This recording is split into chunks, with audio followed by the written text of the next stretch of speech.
Hello, it's Duncan. Last episode we prototyped our way through the user interface for our delete items feature and left ourselves with a failing test to remind us that we just had to implement the actual deleting. Duly reminded, today we pick up from there.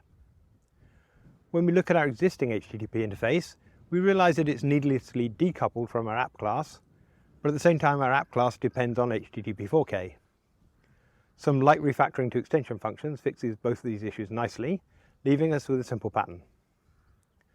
After that, implementing delete goes really well, until at the last minute I snatch defeat from the jaws of victory.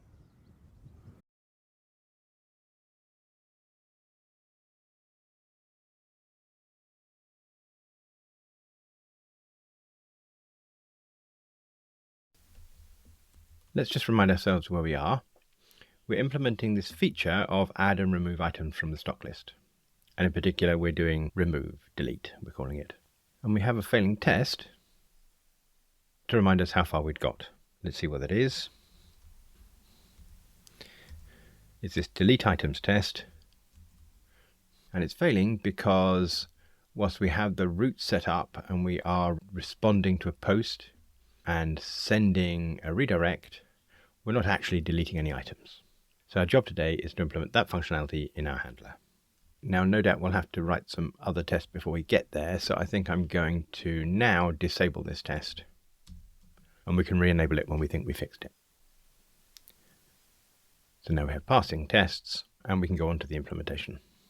So let's find the functionality we've written. We have this app routes, and that calls routes for, and here we've got the little bit of code we've prototyped in the debugger. This expression allows us to get the list of item IDs from the post. So in this handler, we're going to have to interact with the app in some sort of way. Let's see how we're currently doing that with our listing.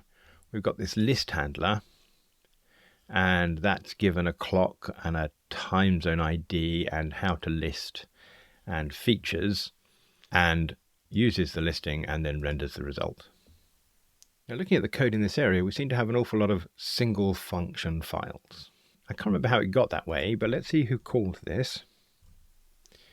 And it turns out it's only called by routes for. So I think let's move this out of here and into our routes. So we put it down the bottom here. And we seem to have an issue here. We were using result for K as an alias for result. So I think we can just fix that way. Does that still pass? Well, it does, and I think it means that we can take this file and delete it. Doesn't look like I can do that from here, but I can do it from down here, I think. Okay, back to routes. This list handler is called by this list handler and could, I suppose, be private if we are not calling it from any test or anywhere else. And it's getting all the things it needs from a clock, analytics, features, and listing. Where are they coming from? Well, they're coming from the app. So the app passes them in. Now, in old OO design terms, I think we'd call this feature envy. We've got a function here that uses pretty much all of app. Why is it not just a method on app? Well, a reason might be that app is difficult to build, so we don't want to have to build it in order to test the routes. But it turns out we're only testing the routes through the app in any case. Now, another reason might be that we don't want our app to know about HTTP, at least not the HTTP 4K API, but that ship has sailed because this app actually starts a server and exposes its routes publicly. I think that there is a middle ground, and that's to go to our routes and make this an extension function on app. Now, that will still compile because at the point where it's called, app is in scope. Now we can go through these dependencies and bind them to our app. So we'll start with a clock. Instead of taking that parameter, we can say this.clock to get the one from the app. That would make that not used, and we can remove it. Analytics is the same. So we can take this and this and this anymore, no, and bind them to this.analytics because these things are all public in app. And now we can remove analytics. Features, well, it's the same thing. We make this dot features, that becomes unused, and we get rid of it. And then finally we have this listing, Let's go to app and see what that is populated with. And the answer is it's populated with a call to load stocklist. To make it a bit clearer, we could say that this it is actually now. But in fact, if we take this lambda and go back to our roots, then we could pass that directly into here, because that would now be app load stocklist, and our listing becomes unused. And now we've done that, we can just get rid of these this dots. And everything is still happy. And now I think we can play the same game here with the list handler. So we can make this list handler an extension on app. And we'll just do these things by hand, I think. So that is this dot clock. The zone ID, well, that's just being directly populated here with London zone ID and everything else. So I think we can just take that and put it into there. The features is this dot features.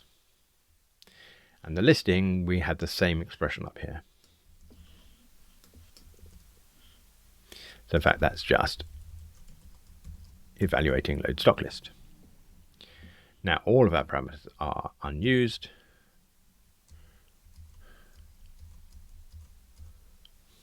And our list handler is very simple. Does it work? Yes, it does. So now our roots depend on the app rather than its individual properties. In some situations that would be a bad thing, but here I think it's quite a bit clearer. Looks like I missed one just there. Returning to the app, it still has knowledge of HTTP4K. Is that a problem? Well, not necessarily, but it would be nice to separate the two if we can, and I think we can. When we build an app, we build a server. But in fact, often we're building an app and never starting that server, so that's a bit of a waste. So I think we could inline this server here. Now we've lost a reference to it, we can't stop it, but we won't stop it in any case, so I don't think that's an issue. Let's just check that all our tests run. They're happy. And now we've got this property of roots, which is used in many of our tests. Let's have a look. There they are. But those tests could almost certainly just as easily call roots for. So we should be able to inline this and run. However, that seems to have broken the compile really rather badly. This code used to be app roots request get error, and it's been replaced with app roots for, well, that's fine, but we seem to have got this app here and this request error here. That's all a bit weird and is happening everywhere. So let's undo that last change. Go back to our app and check that we can run. Phew. Just going to look at the corners of this again. Let's look at this one, for example. Well, that should be fixable.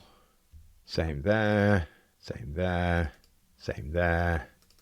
In a place like this, though, we're calling app roots twice. Because in app it's assigned to a field, that means that we're only evaluating it once, whereas here we'd evaluate it twice. That's not necessarily a problem because roots is a calculation. It has no side effects, it will always give the same answer, but it's a little bit inefficient. Let's try inlining this call here. Well, we get the same problem. Let's undo that and instead make app roots into a local variable. Now, interesting, that doesn't work, and I don't know why. Maybe if we put in the invoke and now make this a variable. That's roots. And now we can say replace that with a direct call. Run everything. Well, in fact, this one's disabled, so I don't suppose it'll help. And now I can inline that to be app roots for. Okay, go and do the others. That's this one. And I think I can do this by hand just by saying app roots for. Call that. And then invoke it. That's that one.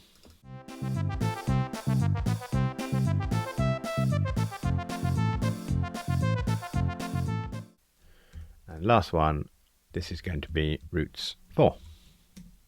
Now if I'm right, this roots is unused. Missed one. There it is.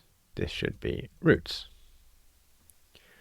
Okay, that's all a little bit too much by hand for my liking, but it does mean we can delete that.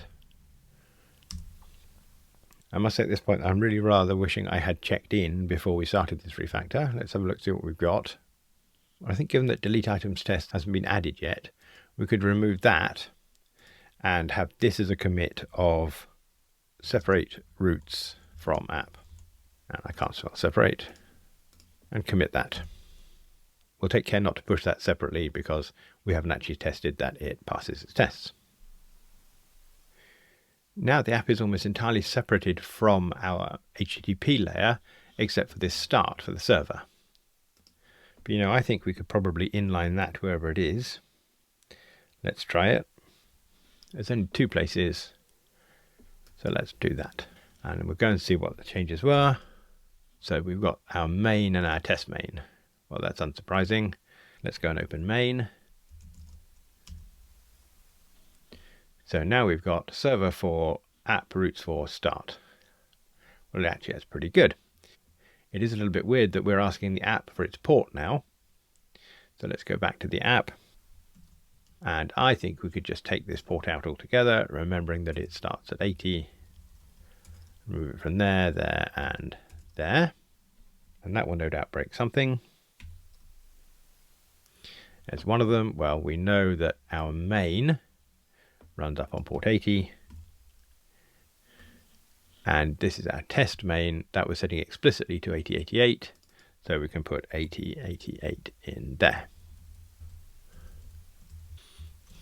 And it looks like if we pulled that out into a local variable, we'll port, that would fix that compilation issue there. Does that build and pass? It does. And now this roots for has got a strange name. I think we might just make that extension property called roots and run. Good. And now one final little change here. We're calling list handler to return an HTTP handler, but an HTTP handler is something that takes a request and returns a response. So in fact, we could make this directly just a function rather than a function that returns a lambda. And if we did, it would be that expression. Now in here, we had to say we don't call list handler, we pass a reference to it. And request is not used in here.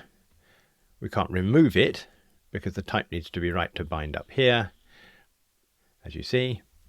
But we can suppress the warning. And now finally in that refactor, we will give ourselves a handler for our delete items. So I think we'll just transfer the code over by hand. So this is private fun app.delete handler. That's going to take a request. It's going to return a response. And it is going to be the code in here. So we need to return that. And then when here we can say this is our delete handler.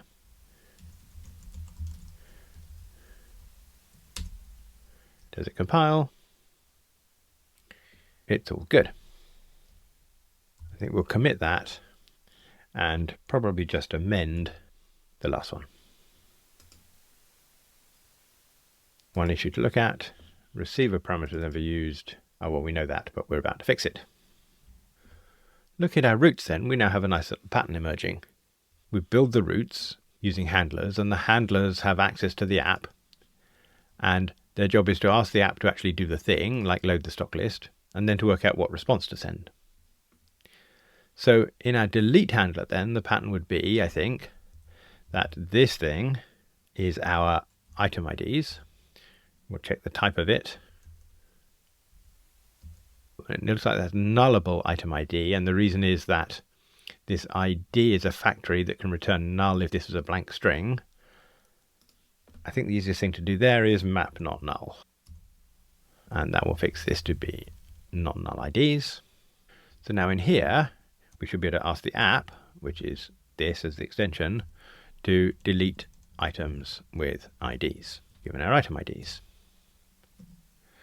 That doesn't exist, so let's make it happen. And it wants to be a member function of our app class.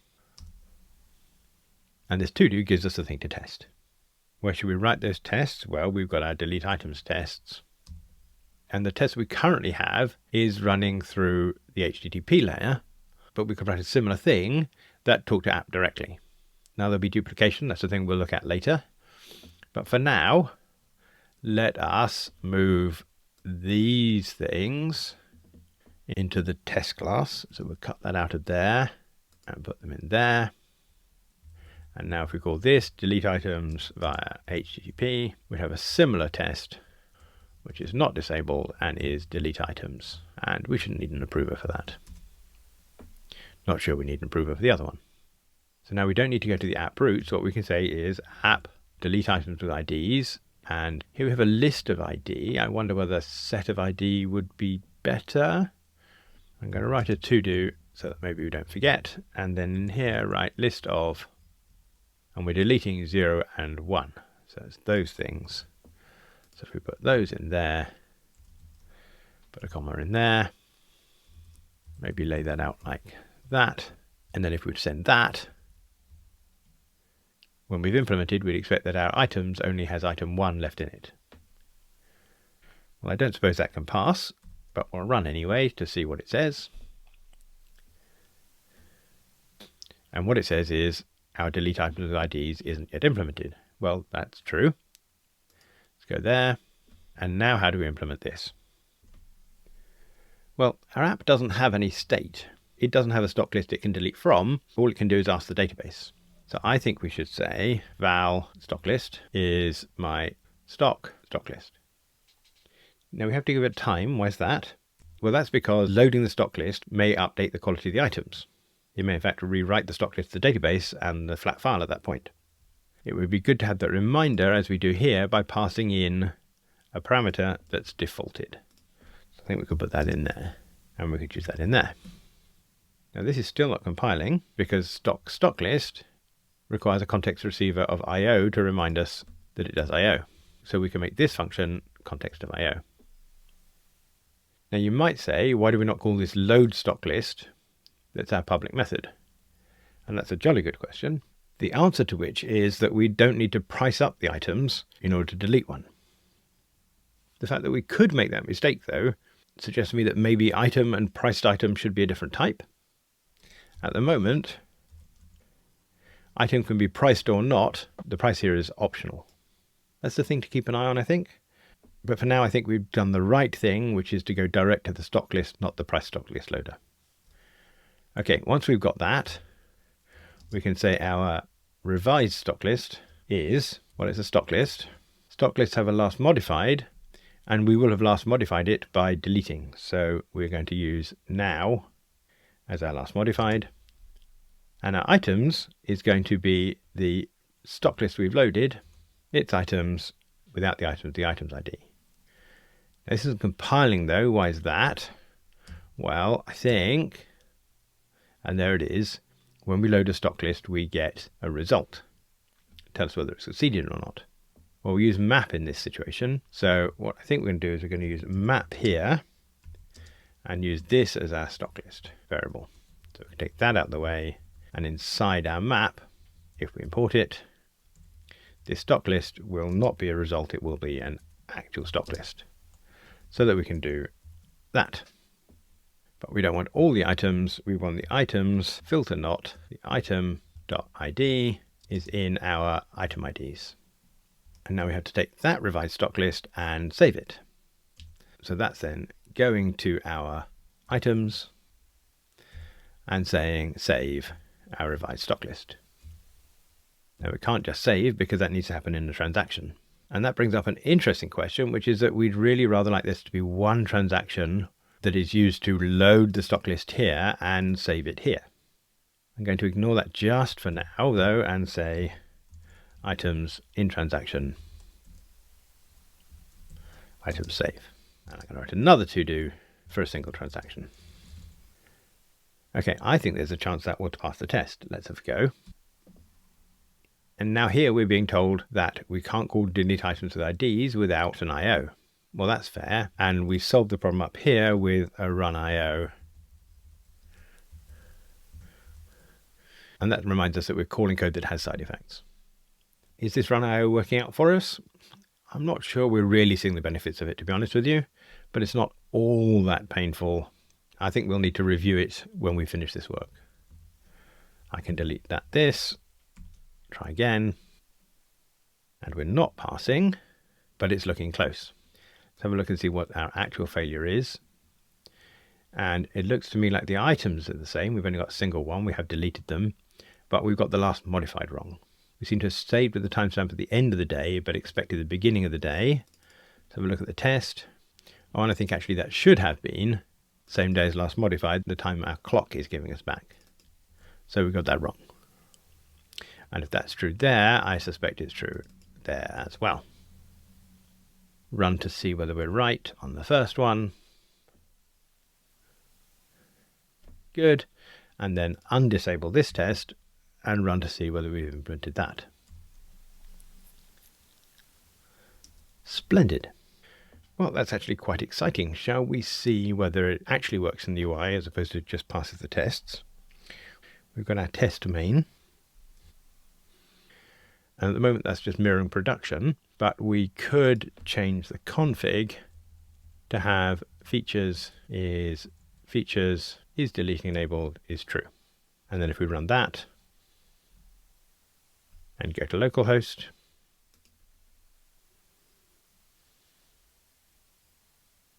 here we have our items, and let's delete the top two. And they're gone. Refresh just to check that's true.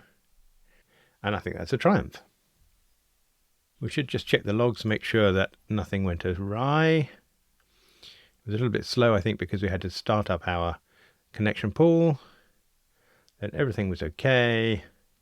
And we have delete items and then our gets. Well, that all looks good. I think before we commit, we'll find those to-dos. So we had single transaction and maybe set. Let's have a look at maybe set. So at the moment, delete items with ID takes a list of ID, and I think it's probably true that should be a set. That would mean that this here needed to be map not null to set, and we can take out the type there, I think. Check that that works. And we needed to fix that as well to be set of.